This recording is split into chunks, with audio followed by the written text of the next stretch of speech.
Boa noite, Rogério. Leonardo do Recife. Rogério, a síndrome de Tourette, ela é aquela que a pessoa fica falando, às vezes fazendo gestos, obscenos e tudo mais. Ela foi descrita já desde 1885, mais ou menos.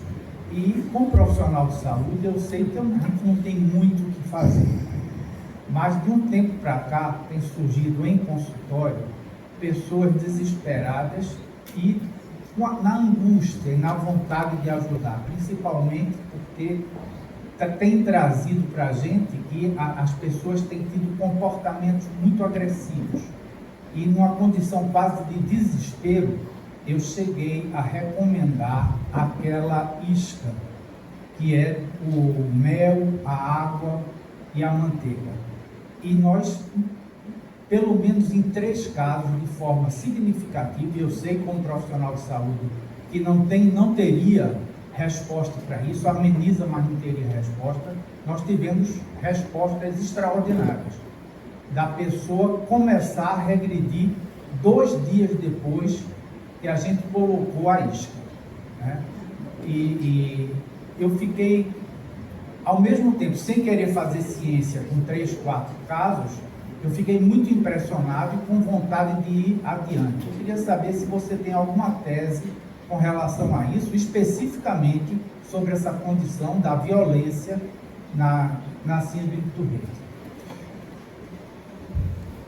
Existem assuntos que o espírito que me anima teria condições de eles tratar com nível de proficiência que talvez até pudesse produzir benefícios nesse ou naquele campo. Mas, enquanto condição humana dele, eu não tenho mais como me movimentar em muitos desses sentidos. Mas faz uns 4 ou 5 anos que eu tomei a decisão de fazer algo que eu não gosto. Dizer, ei, nesse caso aqui, pegue uma vasilha com água, coloque uma manteiga clara, algumas gotas de mel e deixe isso na sua casa. Isso aqui parece uma coisa ridícula, mas não é. E você, profissionalmente, está verificando que tem algo muito misterioso por trás disso. Mas qual é o problema? Lá atrás, na humanidade, na história em que há uma interseção entre seres desse universo visível e a nossa condição humana, quando em certo momento Brahma decidiu criar um estirpe chamado de Rakshasas, uma infinidade de espécies do gênero Rakshasa surgiu, e cada espécie de Rakshasa era programada para comer mamíferos, beber sangue de mamíferos, porque os deuses da Trimurti queriam entender por que os mamíferos se importavam uns com os outros. Os Rakshasas, quando foram criados, começaram a invadir os yajnas, os sacrifícios que com fogueira se faziam para os deuses. Aí entra o Taittiriya Upanishad, explicando como os deuses desse universo visível, não tem nada de Deus, se alimentam dos eflúvios, de tudo que é vivo aqui no lado biológico. E a pergunta dele foi exatamente de alguém em coma produzindo eflúvios. O Taittiriya Upanishad é meio complicado. Mas os Rakshasas foram sendo tão fortes, se tornando muito fortes, devido à alimentação, que era carne mamífera, e esse gênero se tornou o gênero mais importante do outro lado. Até que um dos reis dos Rakshasas, Ravana, se tornou o ser mais forte do outro lado. Quando isso aconteceu, os deuses se reuniram e criaram um avatar para destruir Ravana, que foi Rama. Isso está descrito no Ramayana. Quando isso aconteceu, os Rakshasas ficaram sem pai e sem mãe, e os sacrifícios foram diminuindo, os portais se fecharam, eles pararam de vir para cá comer mamífero e voltar para lá. Ficaram presos do outro lado e sem comida. Orunmila,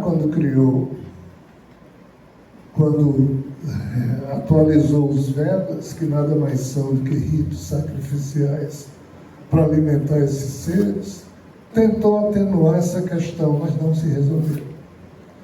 Hoje, esses seres estão arrombando os portais e vindo do universo de lá para cá. No corpo deles, alguns, quando interagem, o corpo deles é antimaterial. Quando interagem com a matéria, morre na hora. Mas algumas dessas raças conseguiram criar algum tipo de beberagem, que serve como antídoto, sei lá. Mas também esses rakshasas que morrem, os espíritos deles são capturados pela natureza biológica. De repente, nos últimos 20 anos, a psicosfera terrestre foi invadida por uma porrada de espécies de rakshasas. Eu estava em Portugal, quando pela primeira vez uma família lá estava com problemas. E o problema é porque existiam seres rakshasas em cima da família, devido ao fato de que naquela família tinha alguém que lá atrás foi não sei o que nesse universo vizinho, agora era humano. E os rakshasas estavam morrendo de fome. Aí, o espírito que me anima sabe que as coisas mais ancestrais que foram produzidas como alimentação em um certo período da história humana é você bater leite e fazer iogurte, queijo, manteiga. O mais fácil é fazer manteiga.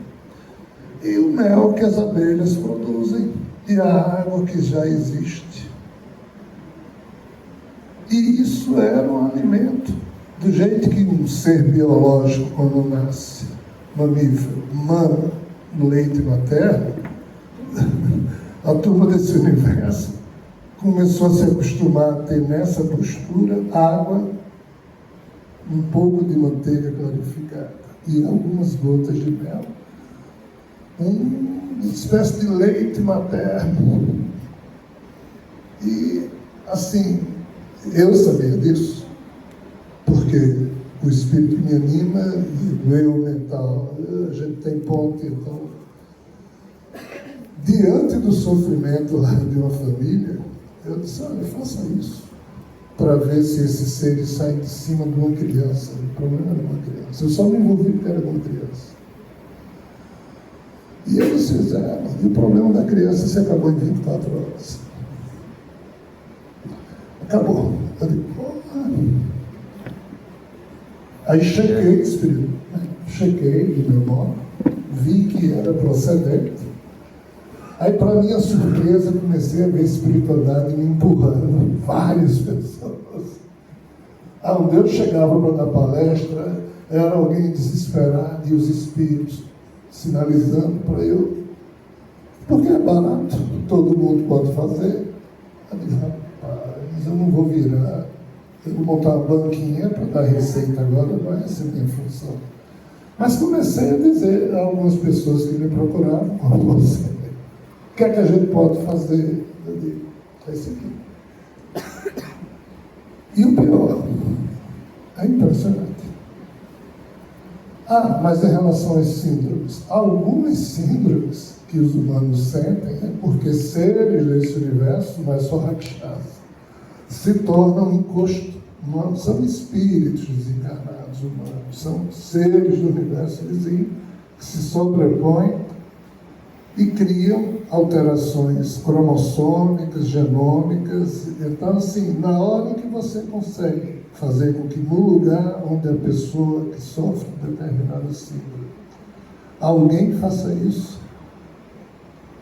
o ser prefere ir para cima da tigela com água manteiga e mel e solta a pessoa durante o tempo. Aí os amigos espirituais vêm e fazem. Isso é sério. Ah, mas se aplica em que casos? Eu não sei. Eu teria que me dedicar a isso para dizer, mas assim, eu colocaria assim. Porque nós estamos vivendo um momento de invasão terrível. Rogério, seja bem exagerado. Ok. Se eu tivesse filhinhos de 1, 2, 3, 4, 5 anos, eu teria uma tigelinha dessa. Porque mal não faz. Que é isso aqui? É para gato. É para gato. É tão simples. Mas de uma profundidade que a gente não consegue compreender. Mais do que isso, eu não tenho como lhe informar. Mas é sério, eu acho que você devia levar isso adiante. Essa curiosidade e o estudo em torno disso.